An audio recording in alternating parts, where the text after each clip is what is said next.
ফিলিস্তিনের গাজার দক্ষিণ অঞ্চল থেকে একটি ব্রিগেড ছাড়া বাকি সব সেনা সরিয়ে নিয়েছে ইসরায়েল।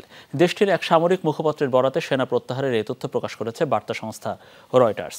খান ইউনিস থেকে ৯৮তম ডিভিশন প্রত্যাহার করেছে ইসরায়েল। এই ডিভিশনে ছিল ৩টি ব্রিগেড।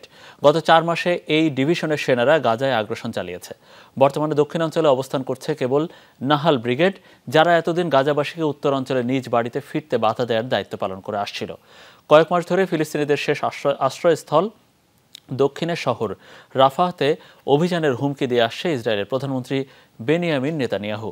দক্ষিণাঞ্চল থেকে সেনা প্রত্যাহার করলেও রাফা অভিযানের সিদ্ধান্ত নেতানিয়াহু প্রশাসন স্থগিত করেছে কিনা তা এখনও স্পষ্ট নয়।